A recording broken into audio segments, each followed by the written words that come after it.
ഹിന്ദി ഭാഷയിൽ പിടിച്ച് കലങ്ങി മറിയുകയാണ് തമിഴ്നാട്. മാതൃഭാഷയെ ദൈവത്തെ പോലെ കാണുന്ന തമിഴ് മക്കളുടെ മനസ്സിലും മണ്ണിലും ഹിന്ദി എന്ന വികാരം അടിച്ചേൽപ്പിക്കുക വഴി കേന്ദ്ര സർക്കാരും BJPയും എന്താണ് ലക്ഷ്യം വെക്കുന്നത് ഒന്ന് പരിശോധിക്കാം.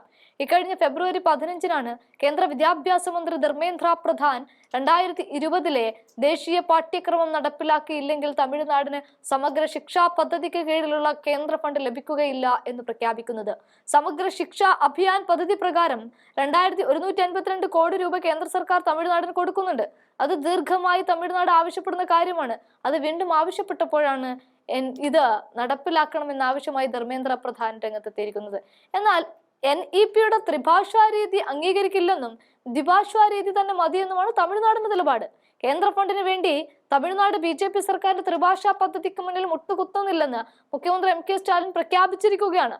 ഹിന്ദി ആരെങ്കിലും പഠിക്കുന്നതിന് തമിഴ്നാട് എതിരല്ലെന്നും പക്ഷേ അടിച്ചേൽപ്പിക്കാനുള്ള ശ്രമത്തിന് എതിർക്കുമെന്നും മുഖ്യമന്ത്രി പറയുമ്പോൾ പതിറ്റാണ്ടുകൾക്ക് ശേഷം ഭാഷായുദ്ധം തമിഴ് മണ്ണിൽ കൊടുമ്പിരി കൊള്ളുകയാണ്. തമിഴ്നാടിന് അർഹമായ ഫണ്ടുകൾ ലഭിച്ചില്ലെങ്കിൽ തമിഴ്നാട് നികുതി അടയ്ക്കാൻ തയ്യാറാവില്ല എന്ന ഭീഷണിയും സ്റ്റാലിൻ മുഴക്കുന്നുണ്ട്. BJP ഒഴികെയുള്ള തമിഴ്നാട്ടിലെ മുഴുവൻ രാഷ്ട്രീയ പാർട്ടികളും ഹിന്ദി അടിച്ചേൽപ്പിക്കുന്നതിനെതിരാണ്. NDA മുന്നണിയിൽ BJP ഒറ്റപ്പെടുന്ന കാഴ്ചയും തമിഴ്നാട്ടിൽ നിന്ന് കാണാനും സാധിക്കും. പുതിയ രാഷ്ട്രീയ കക്ഷി ഉണ്ടാക്കിയ നടൻ വിജയ് കൂടി ഹിന്ദി വിരുദ്ധ തമിഴ് ഭാഷ അഭിമാന നിലപാട് പ്രഖ്യാപിച്ചതോടെ പ്രതിഷേധം ശക്തിപ്പെടുകയാണ്. BJPയിൽ നിന്ന് പല നേതാക്കളും പ്രതിഷേധിച്ച് രാജിവെക്കുക കൂടി ചെയ്തതോടെ ഹിന്ദി ഭാഷയിൽ തട്ടി തമിഴ്നാട് BJP തകർന്നടിയുകയാണ്. ഏതാണ്ട് 9 പതിറ്റാണ്ടിന്റെ ചരിത്രമുണ്ട് തമിഴ്നാട്ടിലെ ഹിന്ദി വിരുദ്ധ പോരാട്ടത്തിന്. തങ്ങളുടെ ഭാഷയ്ക്ക് മേൽ അന്യായമായി ഒരു ഭാഷ അടിച്ചേൽപ്പിക്കാനുള്ള ശ്രമം വൈകാരികമായി എതിർത്തു പോകുന്ന പാരമ്പര്യമാണ് തമിഴ്നാടിനുള്ളത്. 2014-ൽ BJP അധികാരത്തിൽ വന്നതു മുതൽ ഈ ശ്രമം കൂടുതൽ ശക്തമായി തുടങ്ങി. അക്കാലത്ത് BJP മുന്നണിയിലായിരുന്നുവെങ്കിലും മുഖ്യമന്ത്രി ജയലളിത അതിന് ചെറുക്കുന്ന സമീപനമാണ് സ്വീകരിച്ചത്. തമിഴ്നാട്ടിലെ ദ്രാവിഡ രാഷ്ട്രീയത്തിന്റെ വളർച്ചയും കരുണാനിധി അടക്കമുള്ള പല നേതാക്കളുടെ ഉദയവുമെല്ലാം ഹിന്ദി വിരുദ്ധ തമിഴ് ദേശീയ പ്രക്ഷോഭങ്ങളുടെ ഭാഗമായിരുന്നു എന്നും കാണാൻ സാധിക്കും. 1937-ൽ മദ്രാസ് പ്രസിഡൻസിയുടെ മുഖ്യമന്ത്രിയായി C. രാജഗോപാലാചാരി ചുമതലയേറ്റ കാലത്ത് ഹിന്ദി സ്കൂളിൽ നിർബന്ധമാക്കാനുള്ള ശ്രമം നടത്തിയപ്പോൾ എഴുത്തുകാരൻ മാലൈ അടികളും ദ്രാവിഡ സമൂഹത്തിന്റെ ഐതിഹാസിക നേതാവായിരുന്ന പെരിയോർ EV രാമസ്വാമിയും ചേർന്ന് ആരംഭിച്ച പ്രക്ഷോഭം തമിഴ്നാടിനെ പിടിച്ചു കുലുക്കുക തന്നെ ചെയ്തു. സർവേപ്പള്ളി രാധാകൃഷ്ണൻ നിർബന്ധിത ഹിന്ദി പഠനത്തിനും രാജഗോപാലാചാരിക്കുമെതിരായി നിലകൊണ്ടു.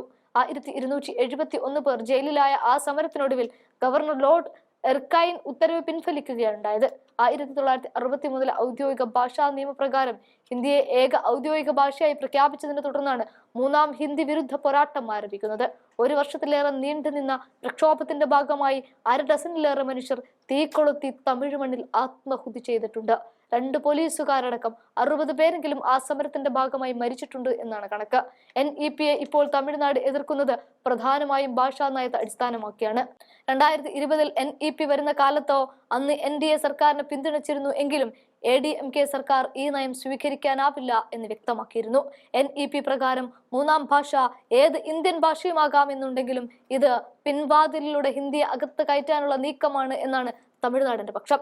വിദ്യാഭ്യാസ ഭരണഘടനയുടെ കൺകറന്റ് പട്ടികയിലുള്ള വിഷയമായിരിക്കെ ഏകീകൃത ദേശീയ നയം ഇതിൽ കൊണ്ടുവരുന്നത് തെറ്റാണ് എന്നും തമിഴ്നാട് വിലയിരുത്തുന്നുണ്ട്.